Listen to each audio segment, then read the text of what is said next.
Hey guys, welcome back to my YouTube channel. I am Kanishka Pandey and I know it's been a while since I uploaded a video and I genuinely apologize for that. But trust me, I have been working for something big for you all. So thank you for your patience, and before we start, I want to thank each and every one of you for the love and support you have showed on my previous videos. Your comments, my Instagram is flooded with your messages and I'm so glad that I can be of any sort of help to each and every one of you.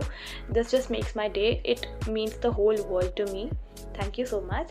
And today's video is also going to be something that will change your entire CA intermediate preparation journey. So tune in and you will learn a lot from this video. So let's get started. This is not just another strategy video. This is the ultimate guide. The only video you will need to crack CA intermediate. So if you watch this video till the end and apply the strategies I share, I swear and I promise that you will feel more prepared, more confident and ready to ace your exams like never before. So let's dive straight into it. So now we know कि CA intermediate exams कोई normal exams नहीं है. They are very tough examinations, but they are not impossible examinations. The problem is not syllabus. It's the approach students take. Trust me, एक smart strategy के साथ आप बहुत easily exemptions के साथ अपने subjects को pass कर सकते हो. आपको सिलेबस से कभी डर नहीं लगेगा एंड आप एग्जाम्स में लिटरली रॉक करोगे. Just listen to my advices and follow that. So what will do is हम इंडिविजुअल सारे सब्जेक्ट्स की बातें करेंगे.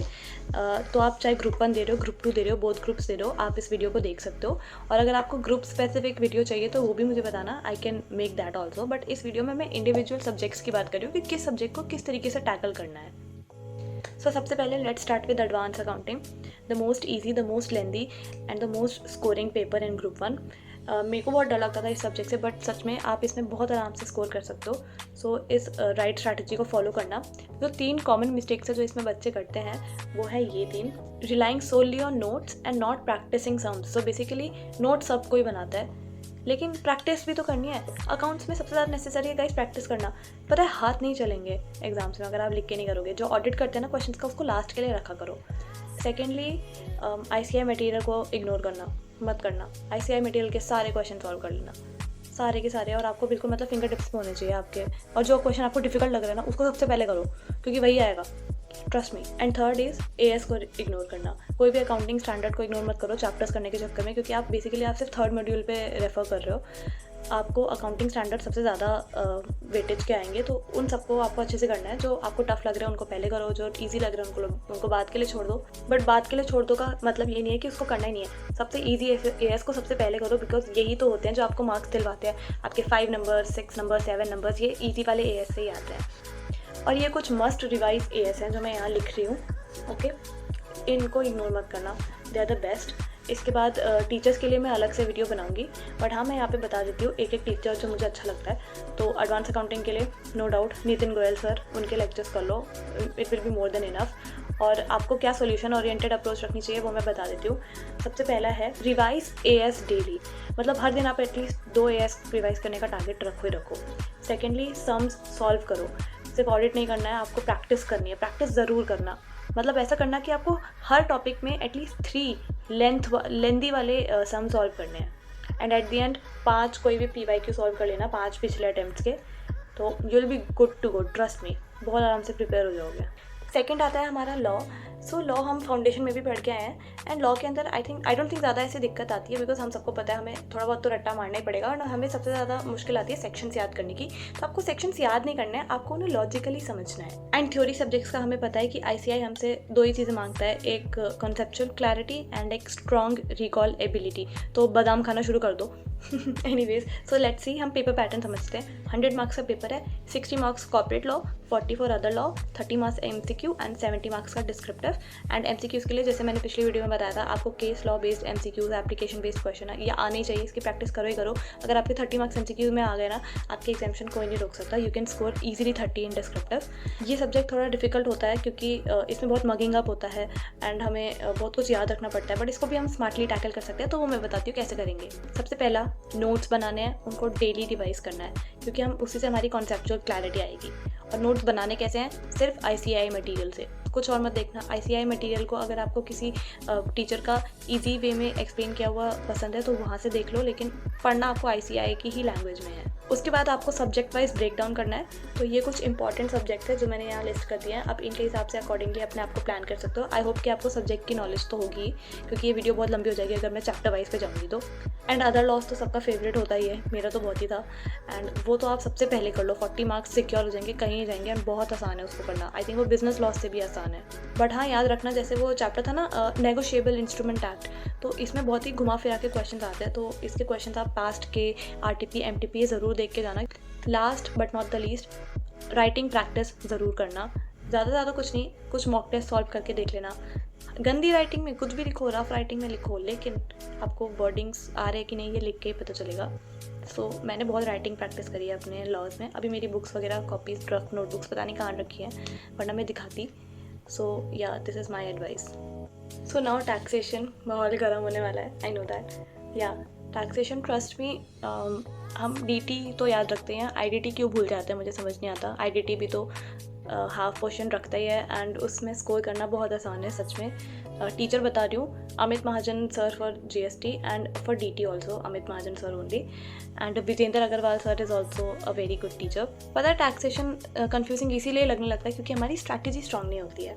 कॉमन मिस्टेक्स है एग्जाम्पशंस को इग्नोर करना और केस बेस्ड MCQ की प्रैक्टिस ना करना। ना मैं आपको करेक्ट सोल्यूशन बता रही हूँ, आपको डेली एक MCQ का केस बेस्ड क्वेश्चन डेली करना है।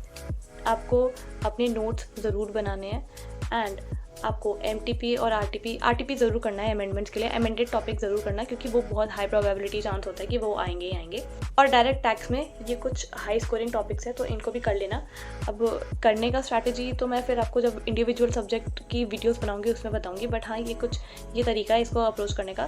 पर मैं कहूँगी कि पहले आप GST कंप्लीट करना, उसके बाद डायरेक्ट टैक्स पे आना एग्ज़ाम वाले दिन।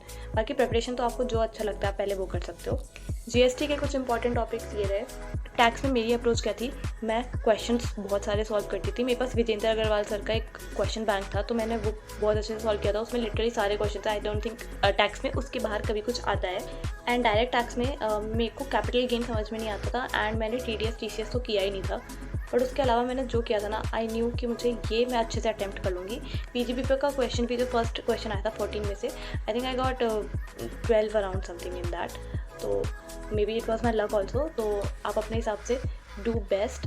ट्रस्ट में ये सब्जेक्ट इतना मुश्किल है नहीं जितना दिखता है, बट ये बहुत प्रैक्टिस मांगता है। इसको डेली पढ़ना ज़रूरी है। गाइज, यू नो व्हाट, अभी भी रात के 3 बज रहे हैं, but you know how my locality is, तो मुझे शांति में ही बनानी पड़ती है वीडियो, एंड मेरा गला जा चुका है।